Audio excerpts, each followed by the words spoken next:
Welcome to another episode of Out of the Blank Podcast. Robbie, it's a pleasure to have you on the show. Would you like to introduce yourself to everyone out there listening? Hi, I'm Ravi Somaiya. I'm a writer. I'm a former correspondent for the New York Times, and I'm here to talk about my book, The Golden Thread, about the mysterious death of the UN Secretary General Dag Hammarskjöld in 1961, just outside the Congo. Now, you wrote about his death, but I'm curious, how did you even come across his name? It was something I came across through the podcast. I'd never ever heard of it at all through any history classes or anything. And I think we were talking a little bit off air, like in New York, they have a little plaza named after him, but there's not a whole lot of explanation in history of who this character was or what he was doing. No, I was working nights at the New York Times actually, which sounds really exciting because you're in the middle of the most exciting city in the world and like things happen constantly, except they don't. So you're mostly just sat there watching a police scanner. Nothing much is going on. You're incredibly bored, but you can't switch off. And so I had access to the New York Times archives and I just started reading stuff. I just started digging through and I started out by reading writers I admired who'd worked for the Times, like Gator Lees or Tom Wolfe, or I think I looked up some Hemingway stuff too. And then you kind of just fall down various rabbit holes of old news stories. And I think I came across it in an old newspaper of some kind. Maybe it was, if you look up in the New York Times archive, you get like a front page, and the story you're looking for is highlighted. But there's a whole bunch of other stories around it. It's an image in the paper, and so you end up just reading a bunch of old newspapers. And I kind of came across it that way, and I started digging into it, and it just seemed like a really crazy story. It had everything. It had every facet of a thriller, every facet of a murder mystery, every facet of a geopolitical scandal, and so I just became kind of hooked. Could you take me into, I guess, his death? I know a little bit about it from when I was explained to it briefly. His plane went down, and there was some odd things about it. And I've seen some names that get mentioned in certain articles about investigations into his death, like Hoover. And I already have kind of, I wouldn't say a tough time with those characters. It's just if you know about COINTELPRO and you know about a lot of other stuff, you kind of look into it like, you know what? I mean, suspicions about his death, sure. I'm just curious where you focused and if you could take me through a little bit of his death as well, too. Yeah, so we have to start, I think, with with the conflict in the Congo in 1960 and 61. Basically, Belgian colonial rule ended in the Congo, and it had been a pretty brutal kind of colonial regime. And in my opinion, if you have a brutal regime, it's going to end brutally. It's very hard for all that kind of hatred and anger to just sort of drop away seamlessly. And so the country kind of split. It kind of divided. First, it was the colonialists who were in fear of their newly freed former colonial charges. And then there was a section of the Congo called Katanga in the far south, which was responsible for nearly all the mineral wealth of the country, the copper, the uranium, all the great minerals. A lot of the most important minerals for the Congolese economy came from this region. And a Belgian mining company called Union Minière had kind of exclusive sweetheart deals to pull these minerals out of the ground, signed with the Belgian government. And they just didn't want to let them go. So they sort of helped persuade Katanga to secede and become its own nation under a leader called Moise Tshombe. And it kind of started a civil war inside the Congo. And at that moment, the UN was kind of ascendant. Now we kind of think of it as it's not exactly an afterthought, but it's like not everyone's first port of call when something happens in the world. But at that time, we were just post World War II. We were 15, 20 years after World War II, and people looked to the UN and Hammarskjöld for a solution. And he did a wonderful thing, which is to apply a principle, which is to say, well, the Congolese deserve to rule themselves. However crazy that looks to us, it's their country.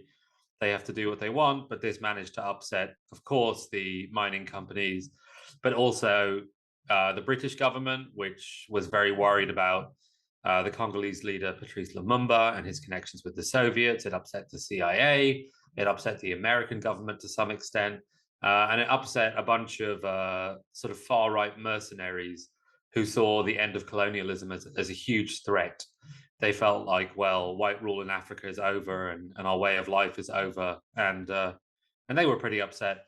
So just by doing what we would consider to be, the right thing, he managed to piss off a lot of people. Well, it's even Alan Dulles had a gold mine, I think, in was I guess one of his companies in Indonesia. And he's kind of so. Do you think it was a Belgium thing? Do you think it was? I mean, I don't know when this article is. So like I said, I'm very kind of new to the subject, but in the UN recently talked about that they were looking into the death of Dag Hammarskjöld, and they were talking about it because with Alan Dulles and the Patrice Lumumba situation, they just didn't throw it out that it could be possible that Dag Hammarskjöld's death could have been either Alan Dulles or it could have been some type of situation where there could have been some faulty play. And it sounds crazy, like if you don't look into the history, you know about regime change and a bunch of other things that start going on. But I mean, what he was doing would have done more than just, brought peace and let these people be free in some areas. It was going to mess up a lot of business deals. And if you look at how the country was going, the Rockefellers and all those types of fellows, it's not you got a target on your back at that point. Yeah, I mean, so his actual death, what was happening was he was flying to Katanga to broker a peace which would have reunited the Congo. And then, of course, all those mining companies are under the rule of the Congolese government, who had, outlined a plan to, understandably, take those profits back themselves. And it was also seen as, like a foothold for the Soviets in Africa.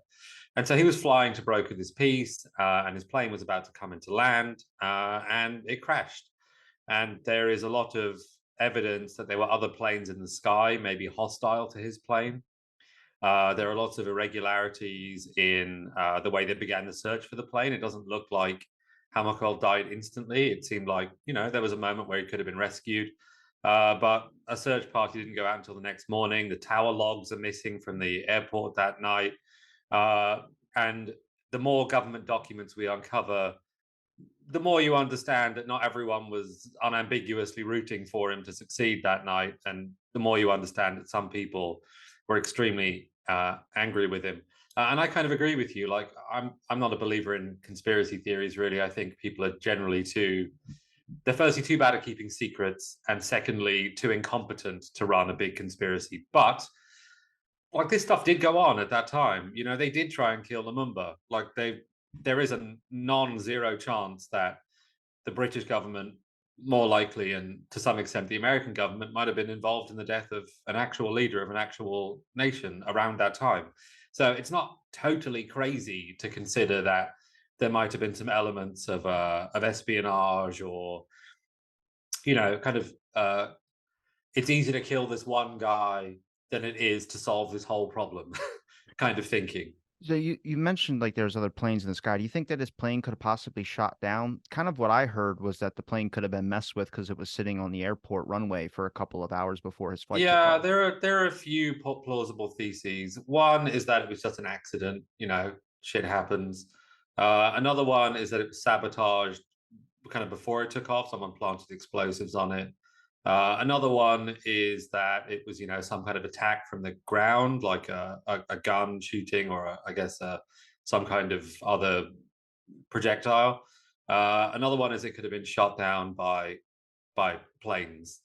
And over time, there has come to be more and more evidence there were other planes in the sky. There was all this talk that the Katangese, the Air Force of Katanga, didn't have the planes that would have been able to keep up with Hammarskjöld's plane and would have had the kind of weapons necessary to take it down, and that's been proven to be false. We know the Rhodesian Air Force was parked, very, very close by, and was very hostile to Hammarskjöld, sort of northern Rhodesia, which of course was kind of a British colony. It's now Zimbabwe. And it was kind of seen as the last bastion of white rule in Africa, and they were not happy about what was happening in the Congo, both for mining reasons and for kind of political and traditional reasons. And so there's more and more evidence there were other planes in the sky. Was his trip public? Like, did he have to talk to a couple of people about it? Was it like kind of kept on the down low? I'm sure people in the military obviously knew about it. Maybe some of the people that were in the country he was headed towards. But I'm just curious if it was public newspapers and all these types of things. Because then I would just say, well, then mercenaries and all this type of stuff would probably know about it if the information or the word got out. I mean, where do you lean? Do you lean that it might be some type of inside government thing, whether it's our government or a foreign government? I mean, it's a crazy thing because if you're going to plant explosive on it, you could just have it blow up in the middle of the sky. It doesn't make sense to have it like right before when he's about to land. I would think it would be a landing gear situation. Yeah, I mean, so there's weirdly evidence for all of these things. Like when I go into a story, I try and keep an open mind because, life is weird and crazy stuff happens. And usually crazy stuff doesn't happen. Usually it's boring. But, you can never tell. You can't We all sit at saw the this movie distance. with Tom Hanks when the birds went into the plane engine. I can get with that. Yeah, exactly. Weird things happen. What can you do? It was a terrifying thing actually writing this book because, I don't like to prejudge. Like, I don't know what happened. I'm writing the book to try and figure it out, but you're under pressure to come up with some kind of solution, and you always worry there's going to be nothing. But honestly, the problem was there was too much evidence for too many outcomes. People had confessed. There are all these mysterious documents from South Africa, from this mysterious mercenary group, which does seem to have existed and does seem to have done some weird stuff in South Africa and through Africa around that time, where they sort of confessed to planting explosives on it. But those documents, they're at issue. No one quite knows whether they're true or not. There is an enormous amount of evidence that there were other planes in the sky, perhaps hostile. There was a couple of people working for the National Security Agency who, swore until their death that they had overheard chatter that night, which implied a conversation between two planes, Hammarskjöld's plane and a hostile plane in the sky. That's never been explained. Nothing has been released by the NSA which would confirm or deny that. There was a Belgian pilot who came forward to kind of confess his role in flying a plane that night, and he sort of implied that it was sort of hostile, but it was sort of an accident. So, I don't know. And there is some evidence that, it's hard to land a plane in Africa at night, especially in 1961. The technology was nowhere near as robust as it is now.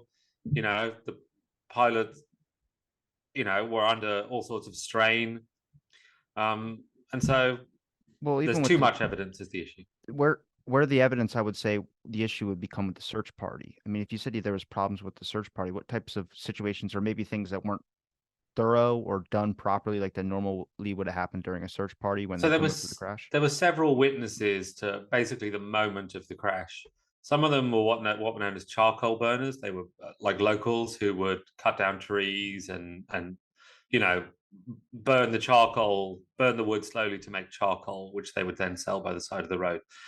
And so they were in the woods or around the woods, through the night to keep tending to their burning charcoal. And several of those people saw it go down and tried to report it and were sort of fobbed off.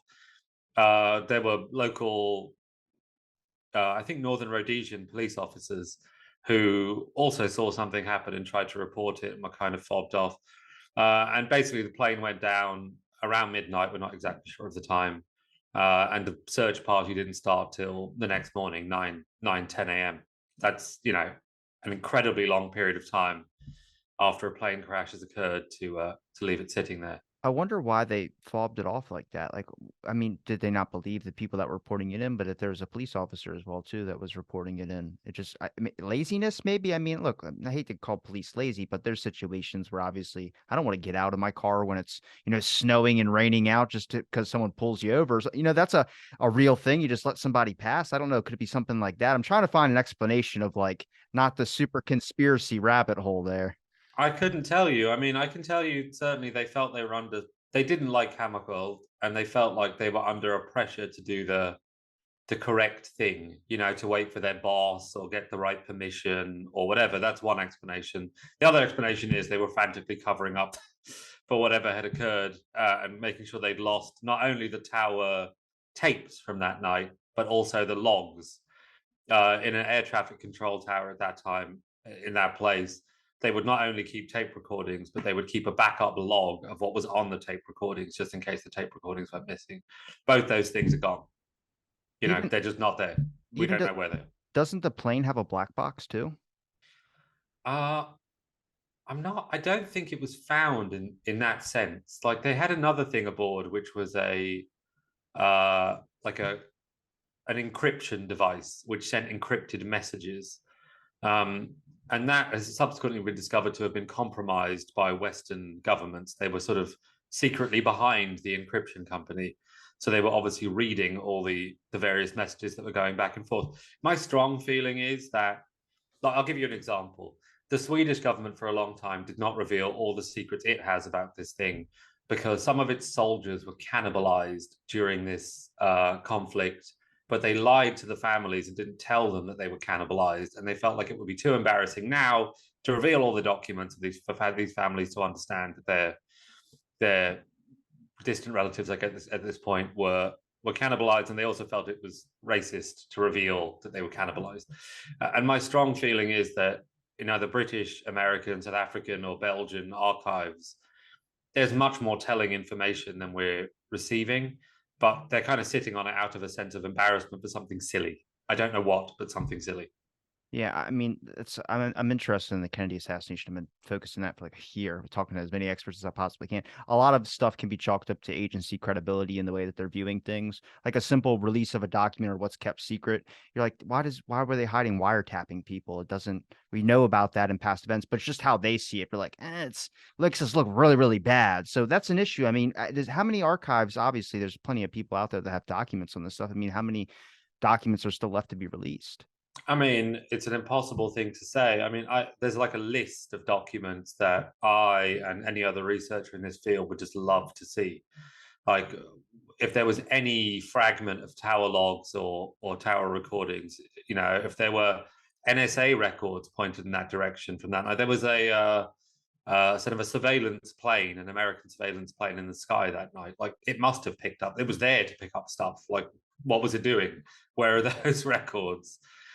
And the South African government, they're sorry, the Northern Rhodesian documents from that night have been the most productive. They've shown us the most stuff that we haven't seen before. But of course, Northern Rhodesia doesn't exist as a nation anymore, and its Air Force documents were either destroyed or donated to a university in South Africa where they've gone missing. So I'd love to see those documents.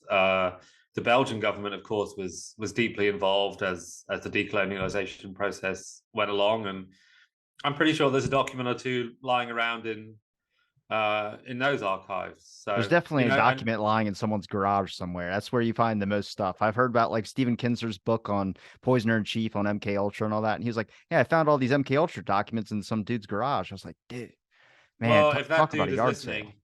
listening, I want to look in your garage. Like, let's figure this out. I mean, it does happen that way to some extent. A lot of my documents came from a lot of the like really basic blocking and tackling of this case, like where the plane was, what was going on, was figured out by like kind of a hobbyist Swedish aviation. He's a pilot and sort of aviation expert called Virving, who just kept it all in the box in his living room, and his son scanned it and sent it over. So it does work that way. But when there was a guy who was like the air traffic controller of the tower that night, and you know one of the investigators reached out to him and said, "Do you have these logs? Do you recall what happened, even if you don't have these logs?" And the British government reached out to that guy and told him not to talk to this Swedish investigator. It makes you think that stuff. I don't know. I can't. Maybe it's just an excess of security, an excess of arse covering. But you wonder. Who else would have access to the tower logs? I mean, it would be the Northern Rhodesian government. It would be the Katangese government, probably the British government, because they were deeply involved. There were, at least there were a number of spies just afoot that night involved in everything that was going on. We know this because one of them accidentally attached a part of his report to a non-classified document. So when the sort of main researcher on this topic is an academic called Susan Williams, when she was looking through the archive, she found it just paper clipped to the back of a non-confidential document. So we know there were spies around. They must know something. Their notes or filings or reports have never been released. There was talk recently that Russia was going to help out. That Russia had a bunch of documents. Like, you have to be a bit careful with Russia because they have an ulterior motive, and they've certainly put out false information on this topic before to try and impugn the CIA. They did so in the 60s and 70s. But that's one direction of search. There's a bunch of documents in a university in Scotland that one of the doctors left there that have been proven very useful, autopsy reports. So, I mean, there's a lot of leads, and that's you referred to the UN investigation earlier. That's what they're looking into now. Now, you mentioned autopsy reports. Is there something different about his autopsy versus just normal? I mean, he wasn't burned or anything? I mean, there were conflicting reports about the condition of his body. One set of information says he was basically untouched. Another said there was a hole in his forehead. You know, that's a pretty big difference. And so, Gunshot, gunshot. yeah, exactly. So the autopsy reports basically reveal it wasn't a gunshot. And that's, eliminating a potential cause is a big step forward. Did they find him in his plane, or did he try and escape? Did he manage to make it back farther than I don't know where he was sitting in the plane? He was outside of the plane. He was leaned up, kind of sat up against a termite mound that was nearby that the plane had in fact crashed into. And so basically everyone else, except for one soldier who survived for a day or so, called Harold Julien, died either in the crash or immediately afterwards. It looks like Hammarskjöld had managed to pull himself away from the crash, although he was pretty badly injured. There was like his hand had gripped some grass that was growing there. It wasn't on the grass was in his hand. So he must have been alive at least to do that, you know. So that's basically what we can tell. Now, the after reports, when people are making statements, either our government or other governments, I mean, did anybody try and poke a little bit into it about like there was something suspicious here? Did anybody make it? I think Hoover's the one that said the altimeters in the plane were fine, which is, I mean, I don't really trust anything the guy says, but sure. I mean, obviously, but I don't know. It's a government. I mean, I hate to say it like that and get conspiratorial with it, but when you start looking about what they can do to people in other countries, I mean, you don't put it above them if you look at someone that might be messing with their financial interests. No, I mean it's really hard to say. Basically, they have to work backwards from the crispy altimeters they have in front of them that have burned in a fire. You know, like it's hard. It's hard to say anything for sure when you're dealing with wreckage. Uh, yeah, it's there was an immediate investigation, sort of from the Northern Rhodesian government with the British government, and partly with the UN. But in Britain, the purpose of any public inquiry is to brush it under the rug, and that it seemed very much like that's what they wanted to do in this inquiry. Like there was very good evidence unearthed by that inquiry that other people have used since. Like they were quite thorough in their kind of cataloging and laying out of the wreckage. Like a lot of the evidence they gathered is, it's pretty reliable evidence, but their interpretation was, it's fine, don't worry about it. And that's an interpretation. And now, is there a research community that's behind like looking into the death of Dag Hammarskjöld? I mean, why did the UN's just say that they're going to investigate it more? I mean, if it's been all this time. There is a research community. It was kind of started by this woman, Susan Williams, who's a writer and an academic in London. And she put out a book a few years ago. And then, of course, I'm digging into it. There's a French author who's been digging into it. But, I think the UN, you have to look at it in context. That investigation started in 2013, I believe. And that was a time where the world was not as savage seeming as it is now, maybe. And it felt like we had the time and energy to look into old mysteries. And of course, Hammarskjöld is still a very revered figure at the UN. You know, you can talk to a lot of diplomats and a lot of people who work with or adjacent to the UN who say they wish they had the kind of leadership that he had showed at this moment. So he's kind of a revered figure. Now, when you file like for Freedom of Information Act requests, now is it how long is it? I always hear that it's a horrible length for a lot of people, 4 or 5 years to get documents back. I'm just wondering if there's, I mean, there's probably a bunch of people that are requesting for documents, but I'm wondering if you have a quicker pace at getting documents back than maybe some of the stories I hear about the Kennedy assassination. No, I mean, it just depends. It's like sometimes you put in a request, you get a thing straight away. Sometimes you're going to have to hire a lawyer, It just depends on the document, depends on the moment, it depends on a lot of things. It's very difficult to say. Biden has, as you probably know, released tens of thousands, I guess now, of contemporaneous documents, some of which are like adjacent. They're actually focused on the Kennedy assassination, I think. Yeah. But some of them are because it's the same time period and the same spy agency. Also adjacent to the Hammarskjöld story. One of my favorite characters in the book is also linked, I guess, in various theories with the Kennedy assassination, which is this guy QI Win. Have you seen that guy? Mm-mm. He's got a code name. He was like a Georgian bank robber, like a stateless Georgian bank robber who was rescued by the CIA and tasked to go work in Africa and given plastic surgery and trained in, you know, Wait, what? explosives and all this kind of stuff. And there were some really fun documents connected with him that came out in those big Biden administration releases in recent months, I guess.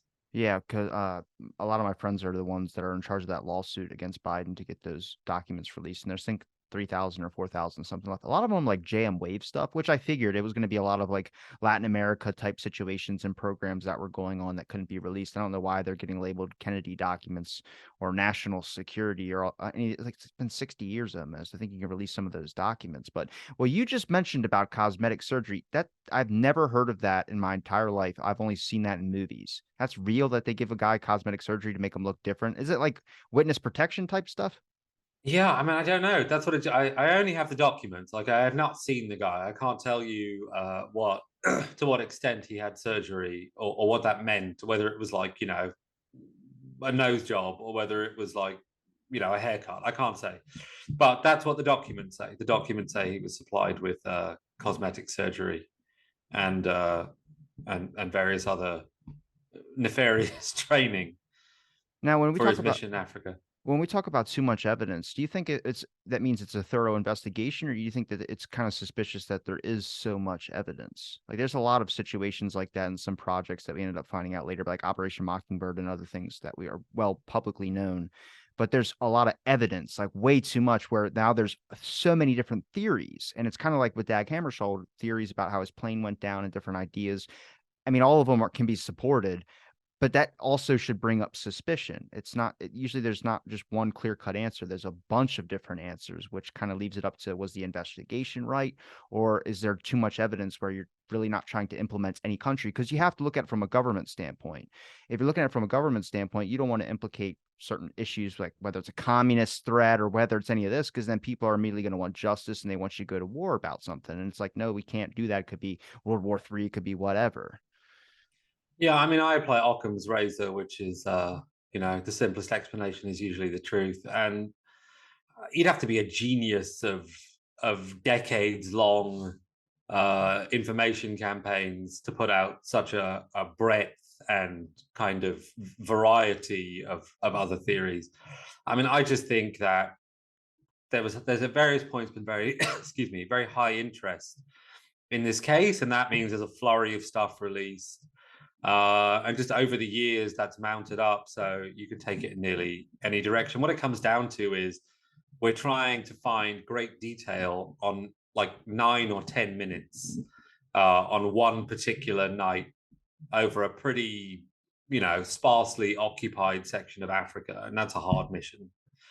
Doesn't really matter if there's a lot of spy agencies around. Doesn't matter if it's like that zone at that moment was the focus a lot of geopolitical energy. It's just a hard task. So to me, that's where the complexity comes in. This might sound like a dumb question, but did you ever find anything that kind of shook your core a little bit? Like maybe, I mean, I read the church committee report, and let me tell you, once you read that, I'm surprised that more people don't go to that as like a basis of like, this is what your government can really do. And I'm not anti-government at all, but CIA on campus to me is shocking because all the institutions that they listed off there, I was like, oh my God, I knew so many people that went to these schools. And it's just, to me, that just set the kind of the bar for me. It shook me a little bit. It doesn't have to be something so conspiratorial, but it can just be something that you might have learned that might have got you. Yeah, that Church Commission report is absolutely fascinating, and I'm gonna get a there was poster of a it right here. Fantastic. it was a really particular moment in history, I think, that moment. So I don't know how far we can extrapolate, although I guess you can draw lines from that to Iraq and stuff. But there was one document which I found right at the end, which actually the UN found, which I got hold of right at the end of my researches, which was the Northern Rhodesian documents, which kind of end my book, which is, people nearly overtly talking about a cover up. nearly overtly talking about we have to shield the people responsible. Like that was pretty shaking. I'd like to see more of those documents. I'd like to find out who these people who wrote these things are, but so far it's been a dead end.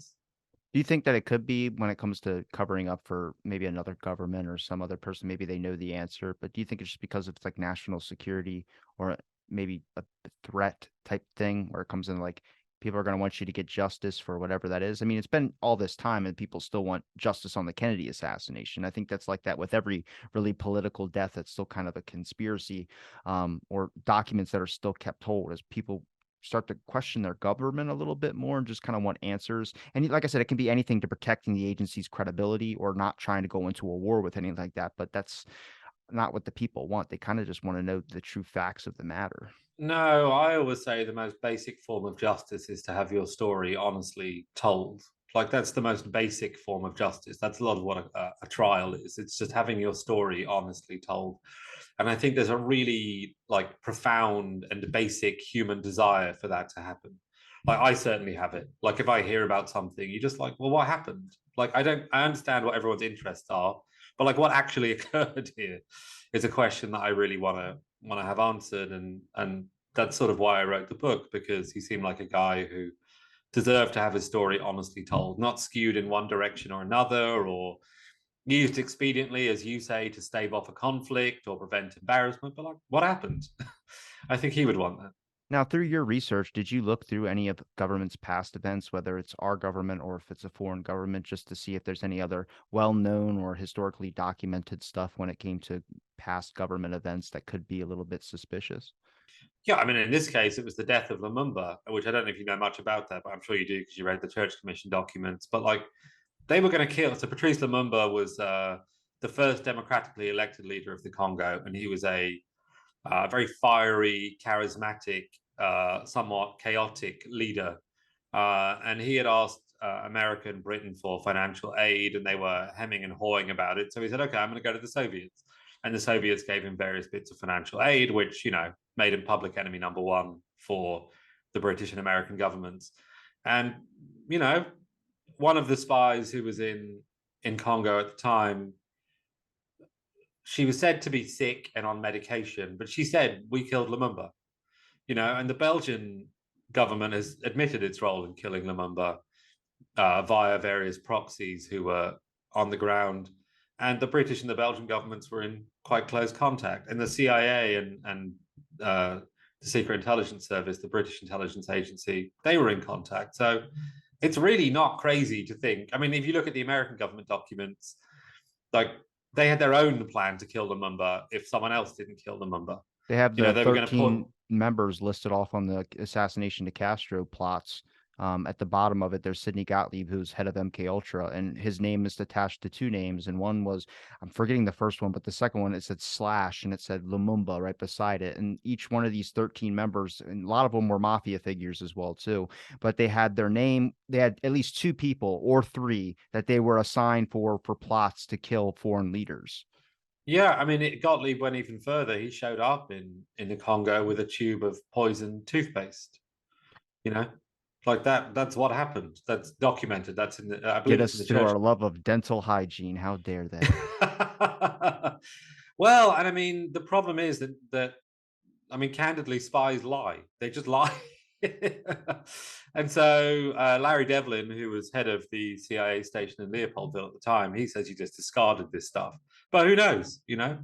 Maybe he discarded it because he had a better plot. Maybe he got into cahoots with SIS and the Belgians and thought, okay, we'll whack this guy in a way where it's much more deniable than him getting polio from his toothpaste. It's impossible to say. They lie.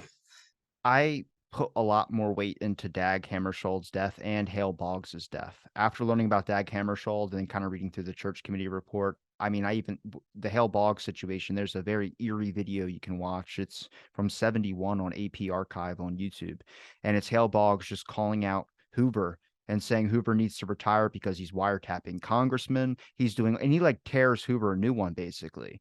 And this guy, a reporter, says, "What's your evidence on that? It sounds like a conspiracy." And he says, "What you're asking is for the FBI to investigate the FBI." And I was like, at that moment, it clicked in my head, like, oh my God. And then his plane went down, I think 4 or 5 months later in 72, and there was no remains found of the plane. So, I mean, I'd never thought that was suspicious, but then after learning about Dag Hammarskjöld a little bit and kind of some suspicious stuff that went on in there, and then also learning about just foreign assassination plots in general, I'm like, I really don't put that above them. Not saying it has to be like this guy needs to die now. It's just a situation where it's like there is so much to risk, whether it's whatever. And obviously, if you look at, Tama Boyle and other situations that went on in Africa, for instance, I mean, the government wasn't very willing to help out in certain situations when other people were trying to be independent and claim their own aid as well too. No, and one of the most fascinating little fragments in the book is Harry Truman, who's he's not a conspiracist. Like you can say a lot of stuff about Harry Truman, but he's one of my favorite presidents, and he seems like a pretty trustworthy fellow. And the day after Hammarskjöld died, he was giving a press conference about something else, and he sort of pushed the reporters to ask him about Hammarskjöld. And when they did, he said he was on the point of getting something done when they killed him. Notice I said when they killed him, and then he wouldn't say anything else. But he was a confidant of Kennedy. Like he was going to the White House. He was still pretty involved. He certainly, people told him things. And he's not a guy who I consider to be, flighty or casual with his words. And, it just makes you think. I think he probably did that on purpose because he knew he couldn't go into it, but he'd leave a statement like that where people go, "What does he mean by that?" I mean, it's so difficult. You work for the government; it's hard to say something like crazy like that. But I mean, what do you think? I mean, do you honestly think that they got him though? Like when we talk about foreign people, we talk mercenaries. I know you don't want to say in like the whole smoking gun situation, but in my opinion, I think I deliberately wrote it to present what I consider to be the most relevant information that I can, and people can draw their own conclusions. So I respect your conclusion, but having gone through it the way that I've gone through it, it's hard for me to draw an easy conclusion. I guess I go through phases. I'll pick up one document and I'll read it and I'll think, wow, this is just ridiculous. Of course, there was some nonsense happened. My theory is that it's never just one thing. So when something goes wrong to the extent that that went wrong, it's usually not just like one action. So maybe it was like the planes were in the sky, trying to reach his plane, trying to get it to land somewhere else. It went wrong. He died. They covered it up. It's like it's not going to be, I think, single faceted. It's not going to be as straightforward as they got him or they didn't get him. It's going to be they tried to do X and Y happened, and then they did Z, and it's like that. Do you think that the truth will ever come out? Like if the UN finds an answer and kind of says it out there, do you think it's going to be one of those situations? Do you think we'll never get truth on it? I question these more because I always look at like a house of cards. Like I'm tackling the biggest one, which is the Kennedy one. Just because I think there's a lot of things, whether you want to say government error or just some issues that went on in the case, whether you believe Lee Harvey Oswald did it or not. I just kind of stay out of those arguments. I just look at the evidence and say, this was altered, this was scratched out, this wasn't picked up, this wasn't done right. But if you look at it from like a House of Cards standpoint, I mean, we're questioning foreign assassination plots, which the public can more on lines accept. It just for us, it's foreign to think that we would get someone domestic, we would attack someone over here. But we know about the Black Panther Party getting invaded by the FBI during COINTELPRO and many other organizations as well too that were just labeled domestic terrorism or communist. So it's not super crazy to think that it would be a situation where the government might have some type of issue or do something where someone a person gets killed, much like we do with foreign assassination plots.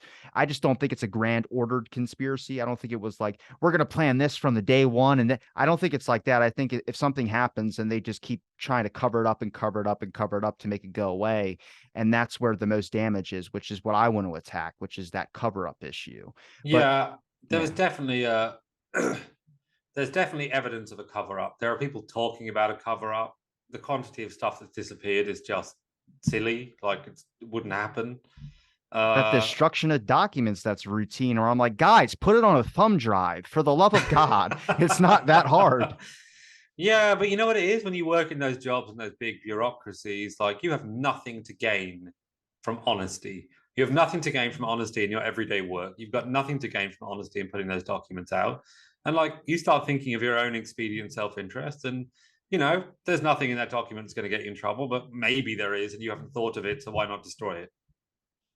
I don't know. I don't. I just when I talked to Blakey from the House Select Committee on Assassinations, and I was telling him about like because I see all these documents of him requesting for stuff, and then he had to do a meeting with them where he's like, "Can you guys like take 5 minutes to stop destroying documents so we can continue our investigation?" Like, look, the papers are piling up. Or I'm like, Jesus, like, I hope we're doing digital now. Just I don't know. I hope they're not doing it by letter still, but when it comes to this destruction of documents, I mean, do you think when it comes to like national security, what are your thoughts on just them defining their terms on stuff? Because I know going for documents and stuff and things that can't be released, whether they said they don't have it or it's been destroyed or they can't release it yet. I just question the term. What are you labeling as that document still needs to be classified? I mean, even in the new release with the 18,000 things of documents, I told Blakey 4 months before that happened, I said, I guarantee you so many of those are on JM Wave because that's all what you were asking for and it's all what they were not giving you. And I go, that's exactly what it was. There's 60 something pages filled with like hundreds of documents on one page that are all JM Wave related. And they're just one page. And it's like, why? Just you create the conspiracy if you do this. Just release it. Stop the cover up stuff. Stop the denying of the whatever the truth is. The truth is just let us know what it was. Like it doesn't have to be some grand conspiracy. I mean, I think that you'll find broad agreement on this. There's very little that Republicans and Democrats agree with in America currently, except that the classification system is broken and crazy. Biden and Trump could get together and have a drink about it. They both think it's dumb, and they're both right to some extent. Like if you look at what the classification systems actually are, it's madness. It's absolute madness. But it's one of those madnesses where a lot of people make a lot of money from it. I think there's a lot of contractors, who are paid to shuffle these papers around or destroy them. So it's sort of like a well-established and profitable stupidity. And I can't see it changing anytime soon. Like if I ran the government, I just put it all out in one day. Like You get people would shot in feast. the head immediately. You would just that's it. That's it. That's the thing. That's what I said. I said if I said just I became president and I saw the missing files or whatever, I'd be like, they killed Kennedy, and then bam, you're done. That's it. Game over for you. Someone's gonna, you know, pull out I of the don't think crowd. so. I think everyone's just going to be super excited for a week and they're going to forget about it and I dig know, I into hate something that. else. How do we fix that, man? Like that's the question I was gonna ask, which is do you think it would have the impact of Dag Hammarskjöld's death, the truth coming out? Do you think people would start because like the House of Cards thing, you start questioning every single thing. And I consider that with the Kennedy assassination, but also trying to get my generation into the Kennedy assassination, trying to get the public into the discussion without people rolling their fucking eyes is one of the most difficult things ever. And it seems like with politics now, if it's not happening right now, people don't care. And it's like you need to kind of understand your history. I mean, I would recommend the church committee report for everyone to read as just a prior interesting documents that you can just understand more about your government. But also at the same time, I consider the church committee a whitewash. I'm sorry. Reading that thing, and they asked William Colby if he wants to publish his budget. And he's like, no, we don't think we need to do that. I'm like, no, what are we talking about? Publish the budget. I want to know how much you guys are getting. Yeah, this is why journalism, though. This is why people go into journalism because they're not going to tell you everything you want to know. They're not going to be honest. They're going to have their own considerations, which seem silly from the outside. So, to put it candidly, fuck them. Go find out. But when it comes to Dag Hammarskjöld's death, do you think the impact would maybe have like obviously not probably as big as Kennedy, but I feel like a lot of people would care about something like that, especially if they heard that there was some type of government involvement or something of that sort. Yeah, I mean, it depends on the day. It could come out one day and it could take over the world and everyone could be super interested in it. It could come out another day when, whatever, Justin Bieber fell off a building and no one would care, you know? Man, I hope he doesn't fall off the building. That would Well, suck. stay safe, Justin. Knock on wood. Knock on wood. I'm just, just as an example. Do you ever think about like a second church committee? I know that got talked about recently, and it was kind of an idea I had for a couple of months. I'm working on a film for JFK, but it's just kind of given an education history from 63 to what we know now. Not saying who did it or the why, like every other one does, but I mean, I'd like to do a Dag Hammarskjöld documentary. I'd have to invite you to be a part of it because I think it's important just to teach the history a little bit. I don't really need to say the who and the why about it, but I also want the public to, my generation, do it in a more inviting way for whether it's newer music or something like that to really get people. Because I mean, are there any documentaries? Have you ever thought about a documentary on Dag Hammarskjöld? I There feel like was one. There's a couple of documentaries. There's a Swedish one from the 70s, which is pretty great. which I actually haven't seen. I just have transcripts of it, but it has a lot of great information in it. And there was one that came out a few years ago, which was a little bit eccentric, I think, by a Danish filmmaker called Mads Brugger. And so, they're worth checking out if you want to have a look. I don't really think about impact with stories so much because I'm not in control of it. I'm only in control of what I find interesting and doing it the best justice that I can. And then what other people think of it, like I hope they love it. I hope it has a big impact, of course, but it's not really up to me. I just do the best that I can and see what happens. I will say that I was writing this book, when Trump got elected and when America really kind of divided and started hating itself and hating other elements of it. It was a period of real, I'm sure you were there, but like real turmoil and hatred, whichever side of that thing you take.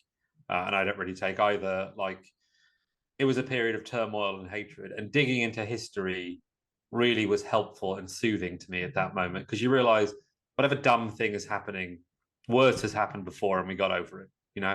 It's not as terrible as you might feel on any given Tuesday. You don't So think, I think learning about history is a wonderful thing. do you feel like it kind of weighed on you a little bit learning about, and all the stuff you included in your book, just writing about Dag Hammarskjöld? I feel like that No, the the Kennedy truth always assassination. reassures me. Like anything that really did happen, like that always makes me feel better. It's the fear and the myth that makes me feel anxious. That finding out what happened gives me rest. I feel like even with the Kennedy assassination, I mean, I thought I was only going to be in this. My show is everything. It's not just Kennedy stuff. It's talk to anybody, it's academics and all this. But it's one topic that I have not been able to move on from because you start kind of diving into it and you see there's obviously so much, but it's just one of those things where it's like there's people that spend 60 years doing. I don't want to spend 60 years doing that type of thing. And I feel like with the Dag Hammarskjöld things, why I reached out to you as well too, is because I'm interested now too, where I'm just like, I want to understand it more. I'm probably going to always have an interest in looking into it more. I thought a film would be like an end all, like this is my, hit the ship with a bottle type situation and let it go out to sea. But it's not that because it's kind of like you're always going to have an interest. You're always going to try and understand more, refresh it, whether it's a good hobby. And then next, you're 75 years old and you're, rambling off and everyone's putting you in the home. I feel like that now when I talk about it. Well, that's it. You realize when you tell stories for a living, as you do and I do, that they're never done. You just stop. Like there's never going to be. I always when I started writing this book, I was like, there's going to be a point where I'm like, it's finished, it's perfect. It never is. You just stop. You could write the thing. I could still be writing it now.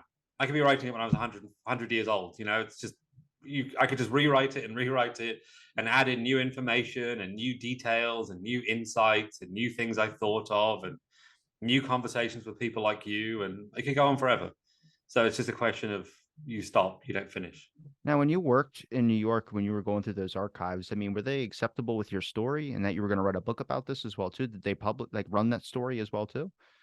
I didn't write a story about it. I just wrote a book about it. They were supportive. I mean, the New York Times tries to own its journalists, so they have to sign off on you doing a book, and they signed off on it. So I figured they would try and promote that or at least get a piece of that as well too. I mean, it's a good story. It's just like this is an event as well too. And if they have it sitting in their archives, they never thought to make a story about it or announcement about it at all. And then you did the work on your own and made your own book about it. I feel like they'd be 100% supportive in that area. That's why I asked because you were like they own their journalists a little bit. I was like, I know you're digging through their information. I just think, yeah, stick the hand out for a little bit of piece of that. yeah, I mean, it's kind of complicated. If you write a story for the New York, I don't know what it's like now. When I worked there, if you write a story for the New York Times, you sign a contract saying that you'll split any book or film royalties a certain way. But if you just work there and you're doing a book about something unrelated to your area of coverage, that's your business. They want first refusal on your book with their publishing thing, but First refusal. yeah, they have a deal with a publishing company and they want to see your proposal before any other publisher does, and they have the right to to take it ahead of someone else, but they chose not to exercise that right. So Okay, so you can still publish it. Like they can't just reject it and then that means it's a no. That means you no, can't even no, put it. no, Okay. yeah, yeah. I was about to say that business needs to die if that's the case. That's terrible. Is Life magazine still a thing? Like, is that an actual? I don't know if that's still going on now. I love Life magazine. I adore Life magazine. It's not still a thing. I wish it was still a thing. I got to figure out why they bought the Zapruder film. I would get a job there if it was. I'm like, let me real quick. Let me look in your archives. I just got to know what the hell this is about. Yeah, exactly. It's a fascinating, fascinating magazine with a fascinating, fascinating archive. Now, It's a did this fuel your like thirst for more journalism on certain older events in history? Like, are you looking into anything else when it comes into any other figures? Or I don't know if you might come across another Dag Hammarskjöld story, but you can. I would recommend Hale Boggs. I'll talk to you about Hale Boggs, man. I got to know what happened to that guy. I'll dig into it. I don't know anything about it. I'm all I don't know. Uh I feel like the only barometer you have as a storyteller is what you personally find interesting. And so I just go around reading things and looking at things and finding things interesting, and I dig into them, and sometimes they go somewhere and sometimes they don't go somewhere, but every time I have fun doing it. So Now, that's just what I do. I can appreciate the work that you did too, and I can appreciate you giving me the time to talk on my show about this subject as well too. Like I said, it's for some reason my generation we don't really hear about the guy's name at all, besides something being named after him. I mean, people really don't Google or look into who that is, or don't even think twice about it, which really kind of sucks. It's a damaging thing to history because there's plenty of figures in history that might not have an extensive James Bond scenario, but they're still worth talking about and still remembering in a sense of being taught to younger generations. Yeah, I mean, I agree, but I do think everyone has their moment. Like one of the this mystery spans from 1961 to like now, and so you realize it has peaks and troughs. There are moments where he's like really prominent, everyone's talking about him, and there are moments where you know no one cares, and then there are moments where people care again, and there are moments people don't care again. So everything has its season and its moment, I think. And so you might be right that this particular moment is not one which is particularly introspective or given to looking back through the mistakes of the past for lessons of the future. But maybe it will come again. When those peaks happen and those drop-offs happen, is that anything similar to what date he died? Like the day or the month? Because I find that with the Kennedy assassination, whichever it's the anniversary type event, that can Yeah, be a high newspapers interest. love an anniversary because it gives them what's called a peg. Like when you have a story, you need a reason to run the story, basically. It could be that a court date is coming up or, something's being released. But usually an anniversary is a good peg. It's a good moment to put out a story. So that's when you get little spikes of interest. Okay. Well, like I said, I appreciate the time you gave me to talk on my show. Is there a place where people can find your books and also any other links you'd like to provide? Yeah, just my website, ravisamaya.com. Okay. And I'm going to make sure I link that in the description. And thanks everybody for listening to this episode of Out of the Blank. Stay tuned for next episode.